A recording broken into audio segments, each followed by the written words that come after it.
What's poppin', everybody? It's your boy Luke here for our Sunday Showdown video. Gonna have some fun with this one. Let's talk about what to expect here on Sunday for Showdown purposes, and of course, who to target for your contest. And of course, more importantly for Sunday Showdown, who the fuck you shouldn't be playing under any circumstances. Guys who are gonna be absolute slapdicks tomorrow.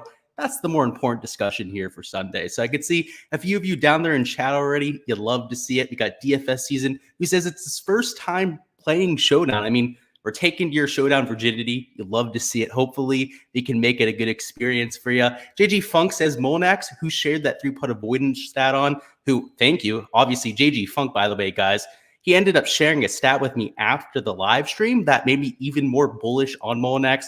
I took my 10%, took it up to 20%, and oh boy, guys, shot 6 under par today. So first off, hats off to you, JG Funk. You gave me a little bit of a extra dollar rooskies in my pocket because I wasn't going to play 20% before. But yeah, great call in Spieth too, right? Obviously, it ended up being a pretty solid day for us. And hopefully across the board, guys, you ended up making some money today because our calls, even just on the free live stream picks, ended up being pretty fire. But if you were on the Patreon page, Kevin Kisner was a core pick. And frankly, out of the top 15 scores, we had 12 in our pool. So it would be pretty difficult to lose money. And I didn't even play Rory and Hovland today. Those were 2 fades from yesterday, and I still ended up breaking out even. So, and those were donkey chalk players that went out there and played well today. So I'm pretty satisfied with it. I'm glad that you ended up having a solid day, JG. You got Stevens in the house. He says, thoughts on Siwoo Kim? We'll talk about him. I think he'll be a little bit too popular for me, and he doesn't have the most incentive to go low, so I won't be playing him personally, but he's not going to be like donkey chalk. I mean, he's going to be like 20% owned at the very most. So I don't think he's the worst play, Steven. And we've got Nick down there as well, who says, let's go get that cash. Couldn't say it better myself. So let's go ahead and start this thing off with a look at the weather, as we usually do here. So we'll bring up, actually, let's take a look at the stats from today to begin, and then we'll talk about the weather because it's important to note. So if you look at the scoring average, it played 2/3 of a shot under par. Now, if you looked at it just from that, right, didn't split it by wave, you'd assume that it played easy throughout the day, but that wasn't necessarily the case, right? If you split it by wave, you'll see it played to right around 1.4 shots under par there in the morning wave. And then in the afternoon, played slightly over par. Now, we expected that, right? There was some rain there overnight. The conditions were going to be extremely receptive in the morning. But even more than that, there were higher winds in the afternoon. So you saw the split that kind of resembled what we saw on Thursday, where it was also a 1.4, right around like a 1.35, right? In either circumstance, difference between the two waves. Now, that's just the normal weather pattern here, right? When you're going to have lower winds in the morning, slightly higher winds in the afternoon, that's what you're going to get from St. Andrews. And frankly, it's not unique to St. Andrews. Pretty much every golf course around the tour, you're going to see like a 0.75 to 1 shot difference between the two waves. But it's particularly noticeable when you have a lot more receptive greens in the morning, right? And you'd expect the guys in the afternoon that are towards the top of the leaderboard to probably play better than the guys that were there towards the bottom of the leaderboard, right? So this 1.3, 1.4 shot difference might have actually been closer to like a 1.5, 1.6 shot difference if you're counting for that talent gap difference. And guys, the top of the leaderboard was stacked, right? You were dealing with the best players in the world. So no doubt they should have played better, and they didn't, right? They played 1.3 shots worse. So when I'm looking at the Sunday leaderboard here, you're going to see a similar weather pattern between the two waves, at least with some of the forecasts. And that's a whole nother thing. We're going to have 3 weather forecasts up here that we'll talk about, and all of them are saying something different, which just, if that doesn't tell you something about Sunday Showdown or just golf DFS in general, I don't know what will, but we'll talk through it. We'll talk through what I think ends up happening tomorrow and what the pertinent information is. But in either circumstance, guys, we saw a huge difference between morning and afternoon wave. And if we're going to get a similar weather pattern, which, I'm kind of foreshadowing here, you're probably going to expect something similar. So let's look at the weather on Wind Finder, which is usually my number one resource. And the main reason why is because they specialize in wind, which is by far the most important aspect of golf DFS. Now, obviously, rain comes into factor. A lot of other things like tide, especially at link style golf courses like this, can actually be important for us in a fantasy perspective. But when we're considering St. Andrews tomorrow, right, wind between the two waves is important, right? We've seen a 1.3, 1.4 shot difference between waves as a result. And you can see here, it's kind of similar. In the morning, 5 to 7 miles an hour winds.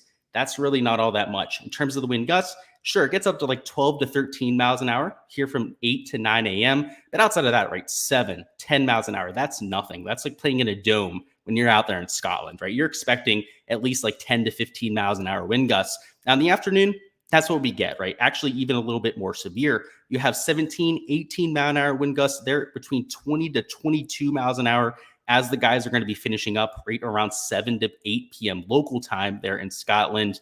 So as a result, right, you're going to see slightly harder conditions in the afternoon, but is it going to be 1.4 shots? That's to be decided, because when we look at the BBC weather report, you'll see first off, there's a lot of rain in the forecast, and they're calling for it in the morning. Now, the wind also a little bit flatter, right? 9 to 10 miles an hour in the afternoon, like 11 miles an hour. Now, over here in AccuWeather, which is another site I use, and I've used like 4 sites for this. They all say different things. It's actually a little bit different. They call for the weather a little bit later in the day, so towards like 11 to 12 p.m., actually upwards of like 50 to 30% the whole way through. Let's see, actually up to 60% now at 5 p.m. That's actually changed since the last time I looked at this, pretty much the whole way till 7 p.m. So one site is saying weather the entire day, right? The whole way from like 11 to 7 p.m. Another is saying early in the day, much higher chance of weather, right? In the afternoon, like 3, 4 p.m., you can see it's like 5 to 10%. So they're saying that there's a chance there. And then one is saying no precipitation at all, right? And lower winds in the morning, higher winds in the afternoon. So it's hard to digest, particularly if you're using multiple sites. The weather for tomorrow can be a little bit dicey, but let's go ahead and simplify it for you guys, because that's what we're going to do here in the live stream. So for me, morning versus afternoon, we know there's going to be rain at some point tomorrow. And all of the weather sources have it at least starting at some point in the morning. So let's assume that everyone is playing on receptive greens because of the weather. And what we saw today was really a light sprinkle for much of the weather storm that came through, which was actually a little bit earlier in the morning than most people projected yesterday. In those that even played in it early in the day, they were not affected. They went out there, were able to make plenty of birdies. If anything, it probably helped them with how receptive the greens were with that fresh rain. Now, so with that being said, scoring conditions, right, are going to be easy, right? If we're going to get another dose of rain, this 2/3 of a shot under par score between the whole day, I would expect to get beat there tomorrow. Now, in terms of a wave advantage, right, you do have the higher winds in the afternoon. Now, if you look at AccuWeather, we go down here to the afternoon, you'll see that the wind forecast is a little bit higher, right? You have 10 mile an hour wind gusts here towards 8 p.m. Let's see, it's actually a little bit volatile because of the storm. 18 miles an hour, 6 p.m., 14 miles an hour. If you go up here to the morning, right, we give you a little bit of an idea what they're looking at, right? 6 a.m., 12 miles an hour here, 4 a.m. Actually, not going to be playing at 4 a.m. Let's look at 9 and let's look at 11. So at 9, they have 9 mile an hour wind gusts, right? Not very much, kind of consistent with the wind finder thing. At 11, 10 mile an hour wind gusts. 2/3 of the sites have it being more severe in the afternoon than the morning, right? BBC, obviously, the one that is a little bit flatter. And then 1 out of the 3 has the rain happening all day. And then 1 out of 3 has the rain happening in the morning. I'm going to play it as if the winds are going to be slightly higher in the afternoon, right? Because most of the sites are saying that. Right? If you look at weather.com, etc., they have the winds higher in the afternoon. So it's really like 3 out of 4 sites or whatever it is, 3 out of 5 sites end up actually, because there was another site that actually had them in the morning, the same as the afternoon as well. So full discretion, right? 3 out of 5 sites are saying that the wind's going to be worse in the afternoon. 2 of them are not. They're saying it's going to be relatively flat, but still majority that thinks that you're going to have that AM versus PM split. So I'm playing that, right? And typically you're going to get a lot of chalky players in the afternoon wave. Like towards the top of the leaderboard, the guys that are up there are going to get a lot more ownership. And also going to have firmer and faster greens, because despite the rain, if you look at some of the forecasts here, I mean, especially what you have here in Windfinder, it's cloudy, but towards the afternoon, it starts to get a little bit sunnier. If you look at the BBC weather forecast, they have it getting sunny right around like 4 to 5 p.m. So you'd expect it to perhaps dry out a little bit towards the end of the round. All those little edges, right, they add up, right? If the wind's going to be a factor, you're going to be talking about slightly firmer greens in the afternoon. And obviously the one forecast that has it raining all day, I mean, if it's going to rain all day, that takes away any sort of advantage or even slight glimmer of hope that you'd have for the PM wave having an advantage. So this 1.4 shot advantage that we've seen here on Saturday and then for Thursday's round, I'm kind of expecting to stay there. Maybe a little bit less severe. Maybe it's just closer to a 1-shot advantage. But anything that we can take advantage of here in Showdown is going to be huge. Let's catch up on chat, see what's going on. Sack says, profited thanks to you. Picked Kisner and Francesco. That's glad to hear. Nick Marr says, weathermen are slapdicks anyways. Yeah, I mean, like every forecast out of the 5 looked at has something different, whether it's the rain or the position of the wind throughout the day. It's different. They're absolute slapdicks. They do not get paid to be accurate, right? Guys like me, touts, we get paid to be accurate, right? Based on our results. That is not the case with other weathermen. I wish I had their job, to be honest with you. Jack Fisher says, if Jordan Spieth had a 75% of his old putter range, of his prowess in that range, he'd be right up there with Hovland and Rory. Agreed. Yeah, he missed a bunch of like 3 to 5 footers. That's just what we expect from Jordan Spieth.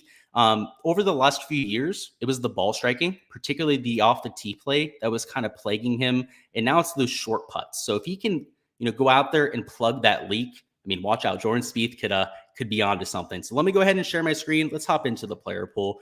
And this is where we're going to have some fun with this. There's going to be some fades on here. There's going to be some plays. So not just plays as per usual. And as we always talk about here, guys, if you want all of my projections, all of the guys I'm playing, make sure to check out the Patreon page. But here, we're just going to give you a little bit of a bite-sized sample. So at the top of the board, let's talk about the fades, because we're definitely going to have some fun with this. Let's talk about who the slapdicks will 100 million% be playing tomorrow, and who I 100 million% will not be playing. So first off, you got Rory McIlroy. He's $10,700. So he's your most expensive player. But on top of that, I just want you to check out this projected ownership number over here. 49.8%. Half of lineups are going to have Rory McIlroy. Now, if you're looking to play somebody at $10,700 and they're going to be 50% owned, you're going to have to lock them to get leverage. And you could argue with a 2.5x roll that playing 100% isn't even enough to get proper leverage on somebody like a Rory McIlroy. So though he is obviously in first place, playing solid golf to this point, the putter has been hot. So obviously, I kind of expect that to regress at some point. From a game theory perspective, you would be doing yourself a disservice to play Rory McIlroy. And I think he wins. I think he's almost destined to win this golf tournament. The form was great coming in, obviously has experience around this track. But more importantly, the wedge play was trending coming in. And that was my only gripe with this course fit, because obviously very accurate off the tee. Putter has been rock solid for the last 5 to 6 months. So the fact that he's putted well here isn't all that surprising. I mean, he's done that in at least like half the events he's had this year. So, I mean, it's kind of hit or miss, but he's done it a good percentage of the time. But more importantly, into this event, he was trending unbelievably well with those short wedge shots, those 50 to 75, those 75 to 100. And if you look at his season-long stats, they're not great, right? That's why in the fall swing, he was so inconsistent. He couldn't hit a wedge shot for his life. This week, he's had that, but it's those weird things that always hold you back in the past, right? Those things that cause you trouble historically, right? And for his career, those wedges have been a problem for Rory McIlroy that show up under crunch time. So though he's, obviously such a great play going into the week, I played him in at least, what is it, like 43% of my 4-round lineups. So for all my lineups, I'm, sitting in a pretty solid position, having a lot of Rory, having a lot of somebody like Cam Smith, Jordan Spieth towards the top of the leaderboard. I'm not going to play him here in Sunday Showdown, though, because obviously all good things come to an end at some point. If he's going to be 50% owned, I am not willing to take him in 100% of lineups. In fact, if I take that 100% of lineups, I could play 3, maybe even 4 other players here in the 10 towards the top of the 9K range as well as a result. So you can see this big range of guys in black right here. I can just tell you there are 3 players in that range that I'm playing that I couldn't have played if I took somebody like Rory McIlroy. So obviously, I understand the play. He's in first place. He modeled well going into the week. But 3 good rounds in a row, I don't know. It's really hard to back up a good round, let alone 2 good rounds in a row. 3 good rounds, you're really, really starting to push it. And the last time we saw this, it was Joaquin Niemann, right, at the Genesis Invitational. Went out there, was solid through the first 3 rounds. Round 4, you saw him struggle, right, and almost gave away that golf tournament. And that was despite having what I believe was at least a 4, maybe even a 5-shot lead there at Riviera Country Club. And like I said, 50% owned player, at least depending on what contest you're in. If you're in cash, by all means, if you want to play Rory McIlroy tomorrow, I think that's fine, right? I don't think you have to play him in cash, though. He's expensive and far from a guarantee to go out there and score enough points for that format. And he's super high owned. So he's going to be a fade for me. Just wanted to touch on that because it's an important talking point on the slate. And we're going to talk about a few fades here. One of them is Rory McIlroy. We're going to talk about Victor Hovland in a little bit. And I know I got a question about Siwoo Kim he's going to be somebody we talk about as a fade because you can see 24.3% projected ownership. And I don't think it should be a surprise. The guides towards the top of the leaderboard are always going to get the most amount of attention. And that's what you're going to see in terms of ownership. We'll catch up on chat, see if there's any questions going on. We've got Doc D who says, who do we like for round 4 core plays? Yeah, we'll talk about those here in a second. Just talked about a few guys I don't like, but more importantly, who will I be playing? We will talk about that. BC says, did his voice almost crack? It's probably after I drank that sip of whiskey. It's hard to talk with a straight voice after taking out a big gulp of whiskey. I don't know if you're experienced, if you've drinking whiskey before, but maybe you're slapdick who hasn't, BC. Maybe you have. Maybe you just didn't see me do that. Who knows? Jeffrey says, Gsluke, can you look up my lineups in the $5,000 winner take all and critique my lineups and tell me what to do, avoid pinching myself? Maybe towards the end. We'll see, Jeffrey. If you have time, we'll do that. But we got to get through the player pool first. So maybe remind me towards the end. We'll see if we have time, dude. Gundacker says, Luke, what's going on? Gundacker, long time no see. Hopefully you're doing well here on this Saturday afternoon. All right, let's talk about some of this player pool, though, because we talked about some of the fades. I guess I'll elaborate here on Viktor Hovland, who, guys, he's not winning the Open Championship. His major championship record is atrocious. And this is the first time in his 3-year career, and it's been a storied 3-year career, right? Multiple wins almost every single season has been a factor in the playoff race, has never showed up at a major. I believe his best performance was like a top 30 finish, and it was a backdoor at a U.S. Open or something like that. Most of the time is missing cuts when conditions get tough. And I really think his saving grace this week has been the conditions. They've been easier, right? Winning score right now, like, 15, 16 under par? Typically, you're looking at like 8, 9 under par at the very best winning at this point. So Viktor Hovland has been a huge beneficiary of the conditions so far this week. But more than that, he made some super long putts today, 40, 50 feet. He obviously had the hole out there on Friday afternoon for Eagle there on what it was, hole 16, one of the most difficult holes on the golf course. And today was also the beneficiary of a great bounce on 18, a great bounce on 14, and a great bounce on 7. I remembered them because I was sweating against him in Showdown, also against him on Prize Picks. I bet against him in almost every format, and it didn't work out because in major championships, way more often than not, he is an absolute slapdick when it comes to the setups because he's not a good lag putter, historically one of the worst on the PGA Tour. And you saw that at the API, at least I saw it firsthand. He gave away a golf tournament with his lag putting, which you might expect it to be the around the green play, which he's also a complete slapdick at. He's like one of the worst on the PGA Tour, which obviously for Sunday, when you're definitely going to miss greens, right, with that Sunday pressure, particularly if you're tied with Rory McIlroy, right? If you were tied with some dumbass out there like HV3, which he's going to fold, he's going to shoot like 4 or 5 over on the last day, probably not all that worried about it, but it's Rory damn McIlroy. He's going to probably show up, right? At least give you his B, maybe C performance. Not like HV3 is going to go out there with his D or F performance almost every single time. Victor's going to be under some pressure tomorrow, and I do not expect that to hold up. His short game, we already know how bad it is. The lag putting, at least from a long-term perspective, this week it's been great, right? I got to give him credit where it's due, but long-term, he's not that guy. He's not going to do that more often than not. So at $9,100, 46.7% projected ownership. And I'll say that again, 46.7 in terms of projected ownership. That's going to be a big pass for me. I'm not playing in 100% of my lineups, right? Because rather than playing Rory McIlroy and somebody like Viktor Hovland, I open up everybody from, $10,400 down to $8,800. Now, you can't play everybody in this range, but you can pick 5 or 6. You can play 3 or 4 if you're playing in a 20 max, right? Maybe 2 or 3 if you're playing in something like a 2 to 3 max in terms of your favorite plays, rather than 2. You're getting a lot more options by going and fitting those people. Actually, at least 3 to 4 if you're playing a 2 to 3 max. You can get at least 3 or 4 players in there, at least double what you're getting if you're playing those absolute chalk donkey slapdicks. So they're going to be fades for me. It's relatively straightforward. And let's talk about some of the scoring, right? In terms of actual raw projection. They project higher in terms of median projection, right? Because they're getting a lot of credit for their placement points.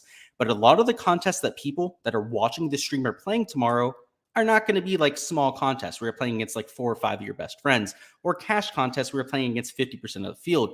These are catered towards GPP contests, right? Like what we have over here are the in my GPP pool, because you're playing against significant sized fields, at least 1,000 entries, a lot of times 5,000, 10,000, 20,000 entries if you're in the large field GPP. And to win those type of contests, first off, you have to consider ownership. And second, even more than that, game theory, right? And if you're taking guys like this, you're cornering yourself. And sure, right, if you're playing against like 5 to 6 people, those extra 12 placement points you get for first place, for second place, I believe it's like 8 placement points, they might matter, right? Because your 10 friends or your 9 friends that you're playing against might be absolute slapdicks, and it might be pretty easy to beat them if you just put up like 220 points tomorrow. But if you want to win the large field GPP, I can assure you, with the rain that's in the forecast, it's probably going to take at least 280, maybe 300 plus fantasy points to win. And that's even considering that Sunday pin locations at a major are going to be more difficult. You're not going to get by with Rory McIlroy shooting like 2-3 under par tomorrow. You could shoot 3 under, have a bogey-free round, even have a birdie streak with those 3 birdies, and he's probably not cracking the optimal lineup. So just understand, a lot of it is contest-based. For playing in cash, which we'll talk about towards the end of this video, it might be a different story depending on how you want to build your lineup. But from a GPP perspective, it's pretty much no brainer. I don't think you should be playing those people. Plenty of people will be tomorrow. Let's talk about Jordan Spieth, who we went to today. I absolutely love it, $9,500. And it's guys like Jordan Spieth that I'll be getting to in bunches, who to this point have been getting it done with their ball striking, more specifically from tee to green. He's been an absolute banshee, gaining off the tee, gaining on approach, gaining around the green, which he's frankly done for at least the last 2 to 3 months. He's the number 1 player in this field over the last 100 rounds when it comes to shots gained tee to green. But more importantly, he is due for a ton of regression with the flat stick. He is missing a lot of those 3 to 4 footers, like JG Funk mentioned a little bit before, a few other people with Jordan Spieth. He could have very easily had that ceiling performance today. And Jordan Spieth obviously also has that Magic Beans touch to him, where he's almost always due for at least once an event to go out there and make an eagle, have that chip in from an impossible scenario. Whatever the scenario might be, he hasn't had it yet, or he hasn't had that Magic Beans moment, at least of note to this point. And if he does it on Sunday, he goes out there, doesn't miss those 3 to 4 footers, you're looking at a ceiling performance right there, let alone if he plays better from tee to green like he has to this point. I'm just talking about from a baseline perspective. So somebody who has multiple avenues to success, obviously, could get lucky, right? The Magic Beans approach, which we're not counting on, but more importantly, he's already been great tee to green. Just improve putting, and he goes out there and, breaks the slate here at $9,500. So he's going to get placement points. He's at -8, right? He's like 3-4 shots off the top 3. So if he goes out there and has a ceiling performance, he's at the very least going to be getting right around 5 to 6 placement points, if not more, if you end up seeing some of the guys up top slip. And I have him at 13.2% owned. You're going to tell me that he's 3, maybe 4 times less likely than somebody like a Rory McIlroy or a Victor Hovland to crack the optimal lineup? The answer is a glaring no. And this is going to be the same type of thought process I'm using up top, right? In this the spot that's marked out here, blacked out by the black marks. There's a lot of guys that fit that same type of narrative that are going to be relatively low owned. The shots gained stats look good to this point of the week. That I'm getting to in hopes of a bounce back on Sunday that are going to be even lower owned than Jordan. 13.2% is even high for somebody in this range. There's 2 players here above Jordan Spieth that are single digit owned here for Sunday Showdown, which is blasphemous, right? For somebody to be an elite tier, top 10 player in the world, sometimes top 5 player in the world, for one of the 2 players that I'm talking about up here, to be single digit owned is blasphemous. It makes no sense. They have a much higher percent chance than even just 10, probably 20% chance of cracking the optimal lineup. So they sure should be higher owned than cough, 7%. And one of the cases here up top. Let's move down a little bit further. We got somebody like Tyrrell Hatton, who I'm going to be getting to in bunches at $8,400. 16.4% is way too low. He was chalked today. We didn't play him in Showdown.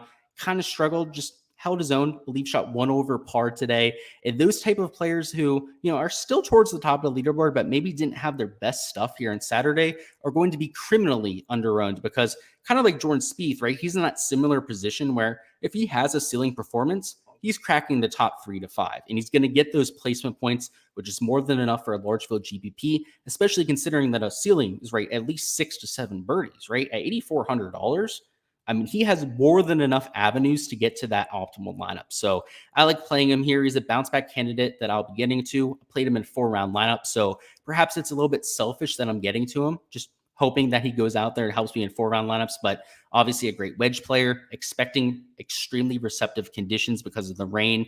I think that plays exactly into what he'd expect to go well.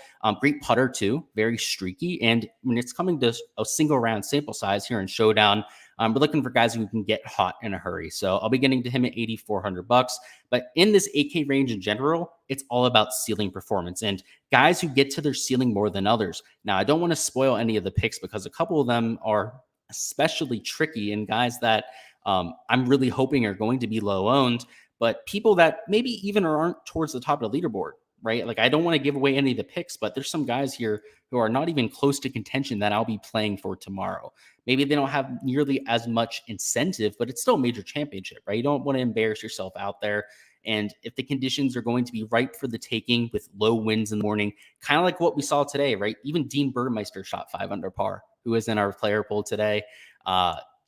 These high-level players, like in the 8 and 9K range, that'll be teeing off early, are more than capable of doing that too. Moving on to our next pick, it's going to be Corey Connors at $7,600. And if you take a look at his 4-round scoring, at least for Sundays, absolutely fantastic. One of the best players in the entire field, and as a result, in the entire world, one of the best round 4 scorers. To this point, has been decent from tee to green, just an ice-cold putter. Kind of what you'd expect from a Corey Connors, but the real reason I love him in Showdown, and obviously for this slate as well, is because he can get that putter working in a hurry. I mean, if you look at his last 50 measured rounds, it's right around a neutral putter, right? So obviously he has weeks where he's a positive, but from a long-term sample size, a huge negative with the flat stick. So not really surprising that he's had the troubles to this point. But if we know one thing, right, he's that bounce back candidate waiting to happen. He's streaky with that flat stick. And if he's going to continue to put himself in position, those are the type of people I want to buy in on, right? I don't want somebody to luck sack or just, get lucky and go out there and chip in 3 times like Shane Lowry did today, who I played in Showdown, guys, but he completely slapdicked his way into a ceiling performance. I mean, he went out there, ended up chipping in for eagle twice in a row, which you're just not going to see all that often, which was great for us because we played him today. But somebody like Corey Connors, he doesn't have to do that. He's a great ball striker. He's going to give himself like 8 to 9, maybe even 10 plus birdie looks tomorrow from 20, maybe 25 feet and in. And if he gets that hot putter working, he might make 7 to 8 of them. And that's exactly what we're looking for in these large field contests. We'll go ahead and catch up on chat, see what's going on now, see what we got going on down here. BC says, LOL. I'm assuming that's talking about your comment earlier. Yeah, I figured you'd like that. And if he says, thank you, I'm contending weekly, but need some help. Yeah, we'll get you over the hump there. Don't worry. Just remind me towards the end. Robbie says, hey, Luke, how did your lineups do today? I know you faded Rory and Hovland, so who did you end up with? So you can check it out on my Patreon page for who I played. But essentially, right, Kisner had in the optimal lineup. Molinex ended up having a great day. A lot of those guys who teed off early, who ended up shooting like 5 to 6 under par, were a prominent part of my leaderboard, part of my player pool, I should say. Like I mentioned going into the week, he was going to play significantly easier in the morning. So actually, I'll go ahead and share my screen just to hold up. I'm going to share my screen just to give you an idea of like what the ceiling performances look like. And just to show you what I mean by the morning wave was a huge advantage yesterday. So despite it only being like a 1.5 shot difference, if we short this by ceiling score here, right? Kisner played in the morning wave. He was in our player pool. Tommy Fleetwood was in our player pool, shot 6 under. He wasn't necessarily in the morning, but he teed off towards midday. Trey Molnax was on the video. Molinari was in the player pool. He teed off towards the morning. Siwoo Kim I didn't play. He shot 5 under par. Good for him. Thomas Peters in my player pool. He made like 8 or 9 birdies on the day. It was ridiculous. Bryson DeChambeau made like 7 or 8 birdies. He was in my player pool, played in the morning. Dean Burmeister was in my player pool towards the morning. Jordan Spieth, we talked about in the video, in my player pool. Harmon, Henley, all of these guys I played, a majority of them teed off in the morning. So you could see there were a few exceptions. Like I said, like Rory McIlroy and Hovland, that were absolute slapdicks that played well in the PM wave. You're going to get that from time to time, but it's rare, right? It was 2 out of the top like 15 to 20 picks here for Sunday Showdown played in the PM wave. So that's why I'm so adamant on kind of trying to fade the chalk here tomorrow, because I'm expecting that same type of thing to happen, right? The winds are stronger in the afternoon. I'm expecting slightly more receptive greens in the morning. So yeah, it was a lot of morning guys for me that ended up playing well there. And we ended up doing well as a result. Like a lot of the field had Rory and Hovland, who also had ceiling performances, but they didn't play the guys down low that I did, like a Molinax, like a Kisner, for example, like a Burmeister, for example, who went out there and had a really solid day. So I ended up breaking even rough but it wasn't like a crazy day for me. Like I needed to have Rory and Hovland to win all the money, but I ended up making 1.5x my money. So I can't hate it. Can't deny the profit, right? If I'm going to take home more bones that I started with, doesn't suck. Zach says, I love the word slapdick. Cannot wait to call my coworkers slapdicks. I'm not sure that'll go over well. So if you call him a slapdick, you might get slapped yourself, right? But it's a sure funny ass thing to call somebody. You said, I'm drunk, Luke. I'm going to make a lineup with nobodies. Yeah, go ahead and play some nobodies. JG Funk says, you're right about Victor. That's difficult to say because he's one of my favorite golfers. He's won me a lot of money. He's won me GPPs before. I think he's one of the best characters on the tour. But when it comes to API, all these times where he's been in contention, he's always kind of gobbled it up, right? In the only tournaments where he's quote unquote, I'm going to put these in quotes here, closed on a Sunday where Hero World Challenge, it's a fucking charity event. Who gives a fuck about the Hero World Challenge? Oh, Mayakoba Classic, slapdicks out there in the field, an easy golf course. Yeah, you're not going to give it away around the green because the greens are flat as ice. It's meant for resort guests. Oh, Puerto Rico Open. Oh, another golf course that fits that same description, right? He looks good when he's out there in an easy golf course, right? When you put him on a racetrack, every NASCAR looks good, right? When you put a NASCAR on a tight city track, they look like an absolute slapdick. He's a NASCAR. He's a great high engine car. If you put him in a straight line, he's going to be very efficient, go out there, play very well. You put him on a track like St. Andrews, which is far from a racetrack. It's far from a straightforward golf course, particularly under Sunday conditions in these Sunday pin locations. Yeah, man, it's unfortunate, but he's probably not going to play well. Kyle Pheasant loves Gundacker, who we pitch in tonight. Yeah, I love Gundacker. He does so much content in terms of WNBA and MLB. Make sure you check him out if you haven't already. Sax says, what about Scotty? Check out the Patreon page. I'll just say that because I know you're on there. Make sure to go ahead and check that out. He's a solid pick. Is Joaquin a slapdick? He's not a slapdick. I'm not going to be playing him tomorrow, but he's definitely far from a slapdick. Let's talk about a few of the slapdicks. So let's talk about Siwoo Kim. So somebody mentioned him before. I don't think he's the worst player, right? He's towards the top of the leaderboard, obviously playing solid golf. So he's got that going for him. But this worries me. 24.3% ownership. That seems a little bit too steep for me. And more than that, he's been gaining a ton of strokes with his putter. Made multiple putts from over 25 feet today, including a 45-foot putt on the hardest hole on the entire golf course. And through the first two rounds, was leading the field in shots gained putting. Now, what do we know about Siwoo Kim? He's a dog shit putter. He does not do this. And as big of a Siwoo Kim fan as I am, right? I play him. I've hit him at the Amex when he won at a huge number, like 150-1. I ended up playing him at DFS when he was there at the Players Championship. He's an absolute slapdick when it comes to the putter long-term, right? Like most weeks, he's going to lose to the field in that category. So do we expect him to be the number one putter in the field once again? Hell no. He's not going to do that. If he does, so be it. It's fucking Groundhog Day out there if he's going to go out there 4 straight days and gain a bunch of strokes putting to the field. But he's at minus 11. He's at 25% owned. Again, to get leverage here, you're going to have to play like 50% Siwoo Kim. Yeah, right. I'm not doing that. So he's going to be a fade. Guys I'd prefer getting to, Lucas Herbert, who's on the complete other side of that spectrum. Lucas Herbert was great on approach day, great off the tee, gained in both categories. Where did he lose? Oh, with the putter, and was also a slight marginal loser around the green. And what is he good at? Oh, one of the best putters on the PGA Tour. In fact, one of the best 10 to 15 foot putters on the PGA Tour, which is kind of what you need around this golf course. And also one of the best putters around, best players, I should say, around the green. So you're talking about somebody at $7,100, right? Who's doing everything right that you'd expect him to actually kind of struggle with. And he just needs to turn it around in the categories he's used to being good at. Now, those are the type of guys I like to get to, right? Whereas on the other side of the spectrum, right, Siwoo Kim is doing everything right this week that he's horrible at. Like, he's not the best player. So $6,900, he's a fade, right? Also the ownership, right? What is it? 6 times less on somebody like Lucas Herbert. It's a clear pivot play to me. And outside of Lucas Herbert, they can play at least 3 to 4 other players as a result of fading Siwoo Kim. So that's going to be a clear decision point for me. I mean, if you're going to play Siwoo Kim, play him in half your lineups. By all means, go ahead and do so, right? But you're missing out on playing a lot of really solid plays in this range, which if you're on my Patreon, you can go ahead and see who I'm playing here at the top of the 7K range. High end, sorry, I should say bottom of the 7K range, top of the 6K range, because there's quite a few names there. Next up, we've got Victor Perez at 6,400. So moving down a little bit further, and he's actually the last player we'll talk about here before we head into the strategy talk.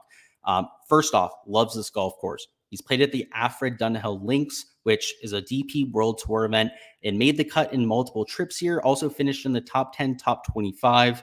So at -5, he's not in a flashy spot, right? He's not going to be starting with a bunch of placement points, but not quite as much as the guys at -7, -8. If he goes out there and he has a ceiling performance, he's still going to get a bunch of placement points. I mean, he could very well finish in the top 15, top 20, which isn't going to break the slate from a placement point perspective. But I mean, to get to the top 15, top 20, he's going to have to make 6, 7, maybe even 8 birdies. And if he does so at $6,400, that's cracking the optimal lineup. So it's really just ceiling performance or bust for Victor Perez, right? You're not getting those placement points.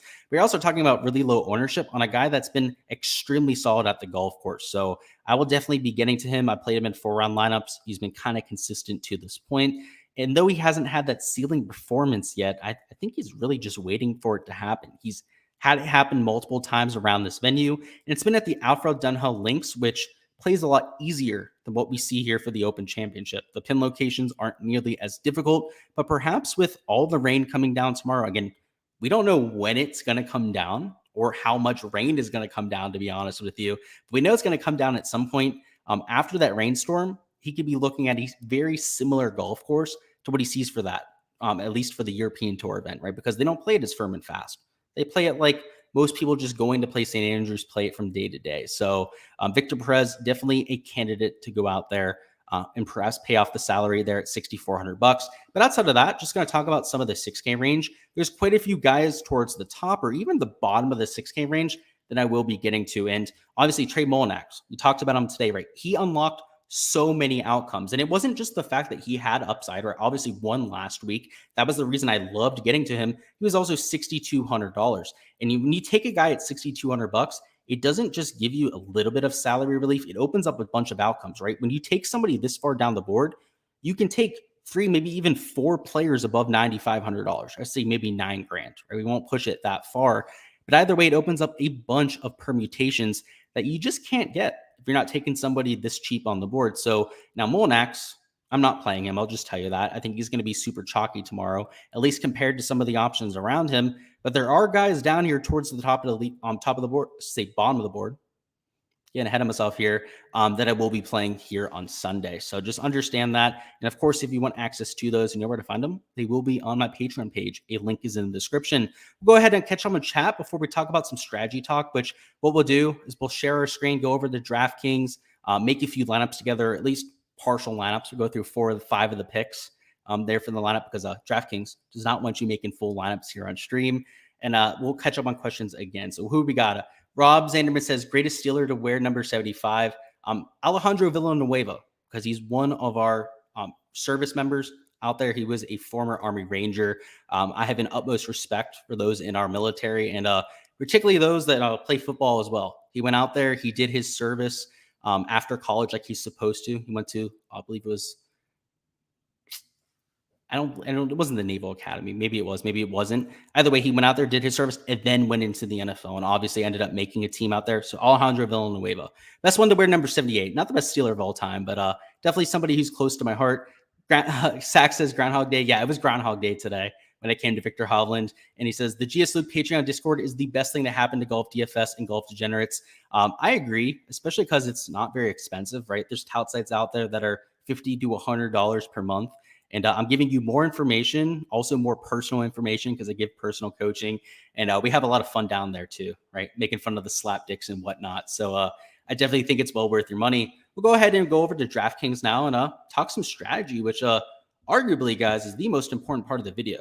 If you're piecing out now or somebody who has not stuck in around for this portion of the video before, I'd implore you to stay because there's a lot of gold mine nuggets that I give during this section. So what we're going to do, we'll start off by making a cash lineup. So this is going to be the all-time slapdick lineup. So when we make a cash lineup, it's just going to be taking the guys that project the best. And, obviously on my spreadsheet, if you guys were paying attention a little bit earlier, the guys that had the best score were getting a huge boost due to the placement points, right? Like from a median point perspective, they're going to have a huge leg up on a lot of the competition. So what I'd like to do for a cash lineup is sort this by score. And guys, when you're building your GPP lineups, please do not do this. If you're sorting by score when you're making GPP lineups, I can guarantee you're entering lineups like every other slapdick out there is going to be. You're gonna duplicate yourself with others, and more importantly, you're gonna be cornering yourself into like half the field that's playing Rory McIlroy and Victor Hovland tomorrow, and just putting yourself in a negative EV situation. So I wouldn't do that.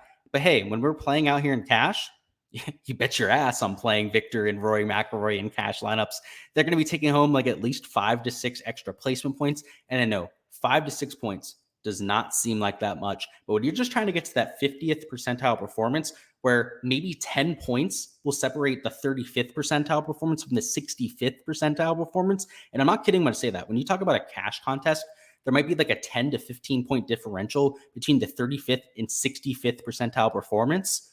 These points fucking matter, and they matter a shit ton when it comes to cash. So if any of your touts out there are telling you in cash to not to worry about placement points, they're full of shit. Like that's all that matters. Like if you're trying to win in cash, you just take all the chalk. And guys, I hate cash. I don't play cash myself, but I know a lot of you out there do it yourself. So this is going to be the core for cash, and it's really intuitive. I don't think I'm telling you anything you didn't know, right? Play the guys on first. Play the guy in third place. Play Siwoo Kim, who's super cheap at $6,900. What, that leaves you at $7,500. You could probably figure out the rest of your lineup from there. It's not all that difficult, right?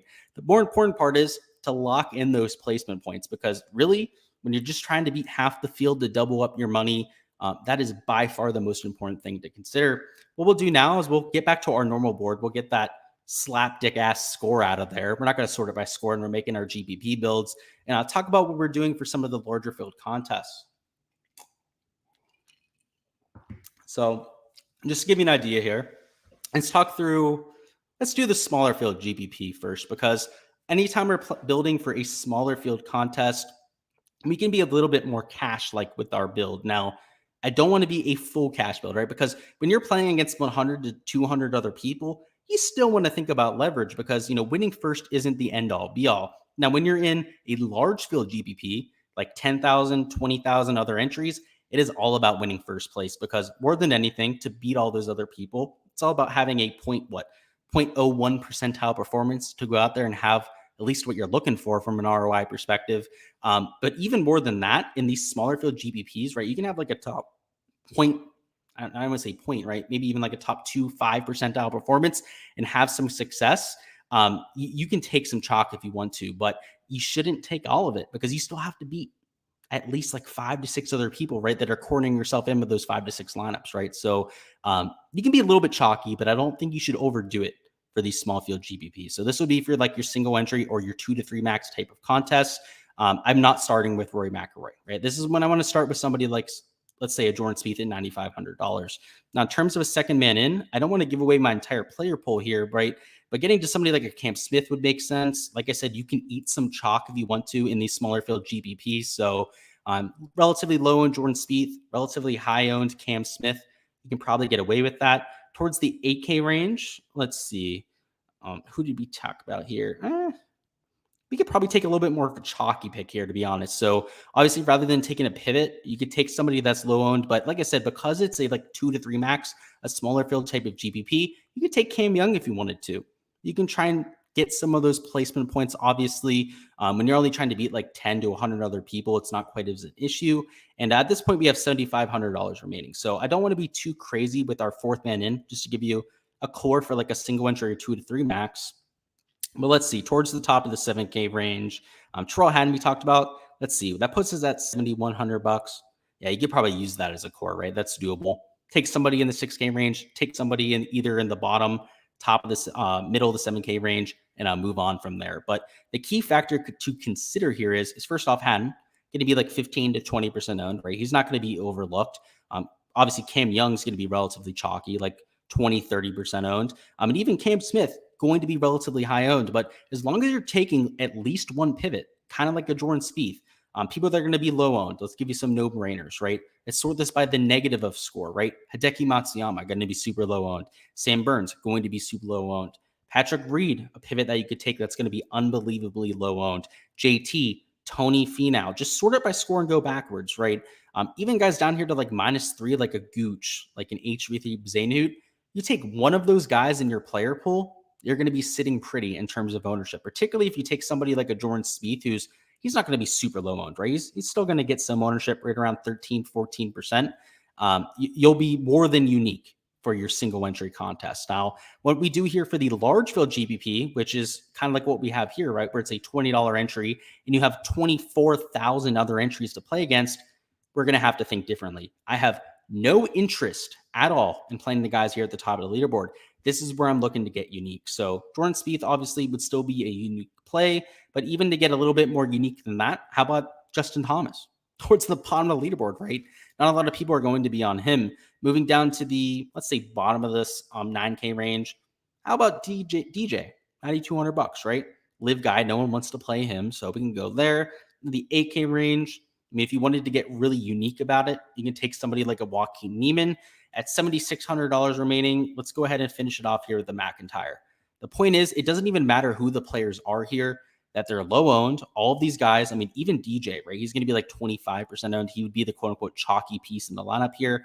You're talking about guys like a JT, Niemann, and McIntyre who have more than enough firepower to get the job done, but aren't going to be super high owned, right? They're going to be like 5 to 7% owned in their contests, and not going to be guys that like you're going to have to take 50% to get leverage on, right? Like JT, he's going to be single digit owned, something in that range. Take 20%, get leverage. DJ, right? You're going to have to take a little bit more of a significant amount, but Niemann and McIntyre, it's just like JT, right? Take 15 to 20%, and you are well over the field. These are the type of the builds I'm going with in large field GPPs because our goal is different. Our goal is to win first place, right? And if you're going to play guys that are at the top of the leaderboard, like a Rory, like a Hovland, like a Cam Smith, you're doing yourself a disservice, at least in my opinion. I don't think it's the smartest idea here for Sunday Showdown, at least if you're looking to win all the money, or at least from a long-term perspective, have high ROI. Now, if you're in those smaller field contests, then you have to start to think about it a little bit, like we talked about a little bit before. But that's all I've got in terms of the picks here. Let's go ahead and catch up on chat. We got Jeffrey says, will you try to remember me? Absolutely. We'll do it after we catch on these questions here. JG Funk says he would also not wear a badge of murderer. That's points right there, and I'm a Patriots fan. Yeah, I agree with you there. Yeah, exactly. He's you know what I'm talking about. Yeah, that absolutely. And Sex says, you drinking that delicious Michelob Ultra? Hell no, it's not a Michelob Ultra. This is an old fashioned. It's whiskey with a little bit of bitters in it and on the rocks. Because I'm no softie that goes out there and drinks something like that. Where we drink hard liquor because we're not pussies out here. But we'll go ahead and we'll talk about your lineup. So Jeffrey, you were saying before, let me go ahead. You wanted me to bring up your lineups from the $5,000 winner take all. Do you have a way I can bring them up, Jeffrey, to make it a little bit easier for you? Because it's not the easiest thing for me to access to bring up your lineups for it. So go ahead and let me know that down in chat. How do you join my premium page? Great question, to be honest with you. There's a link down in chat to go ahead and do so. Go ahead and check that out. It's $10 a month for golf. When NFL drops, there will be another $10 tier for that. So by the way, if anyone didn't know, I do NFL analysis, did it for last year, do a lot of showdown stuff when it comes to football. I put out 4-round projections, but a lot of my content is all about the showdown slates. JD Funk says, how about the world's #1 lag putter can't lay? So, yeah, you're giving me that same narrative as you gave me with Mullinax yesterday. See, it's hard to pass up, right? Because that's a huge thing with St. Andrews. It's all about like those 50 to 60 foot putts. But the one thing I'll kind of push back on you on, right? Because obviously it kind of helped the case for going to somebody like Mullinax yesterday. You're not really worrying about lag putting when you're looking at his ceiling performance, right? We're looking for those birdie putts, right? And when you're looking at lag putting, it's all about getting it close to the hole. I'm not sure it's my favorite thing, but let me see. So I have Cantlay relatively high owned, but he's not breaking 20%. So I can tell you that much. I'm here looking at my spreadsheet. I don't think he's the worst play. I don't have him down as a fade in my personal player pool, JG. I'm just not personally playing him myself. There's guys that I like a little bit more around him personally. But I don't think he's the worst play, particularly if you're going to go with that lag putting narrative, right? And obviously, if you're playing Sunday Showdown, go with a narrative. For me, it's going to be to play guys that are further back on the leaderboard, right? That should be readily apparent with what we've talked about to this point. But on top of that, I'm also looking for guys that have stricken the ball well. Solid approach play over the last 2 rounds, solid off the tee play over the Saturday and Friday round. That's what I'm looking at personally. So, Jeffrey, I don't know if you put anything down in chat to give me an idea of your lineups, but there's not really a solid way for me to bring up your lineups and do an analysis on them, Jeffrey. So if you're in the Patreon, I'll say, Jeffrey, go ahead and throw them down in the chat. I'll go ahead and do all the analysis you need, but unless I get a comment down here in the next minute, not going to be able to help you out there. But guys, I'll remind you, we will be doing similar live streams next week. So obviously for Sunday Showdown, I hope all of you out there have the best of rounds. You can go out there, maybe take down a GPP. Today I was close, like I said, was a Rory McIlroy array, taking down a GPP myself. But for Sunday Showdown, where all these slapdicks are just going to play Rory, Hovland, Siwoo, Cameron Young, right? It's going to be ripe for the taking, because more often than not, guys aren't going to have a ceiling performance, right? A ceiling performance is a top 5 to 10 percentile performance. And it doesn't matter who they are. It doesn't matter where they are in the leaderboard. It's hard to get there, right? We have, I'd say, a 50% plus chance of all of those guys consecutively not going out there and having a ceiling. I like our chances fading them all. So I'm looking forward to it. Hopefully we get an exciting Open Championship more than anything. Next week, we have the 3M Open, which I have a friend who will be on site. So going to be extremely useful to check out the channel from a course breakdown perspective. He has a media pass too. So he's going to be able to get on site, give us a lot of information that we're looking for. I'll get rough length for us. I'll get the firmness of the greens. I'll get the speed of the greens for the 3M Open. Of course, when we're coming to a modeling perspective, that's going to be especially useful. And then after that, guys, just a few more events until the FedEx Cup playoffs. So it's going to be a fun one. There's a lot on the stake over the next month or so on the PGA Tour. Obviously, tomorrow there's a major championship on the line. So a lot going to be on the line. But an exciting time for golf. So if you haven't already checked out the Patreon page, it is a great time to hop in so you can catch all of those contest analysis for all those events to come. But until next time, guys, best of luck with all of your lineups.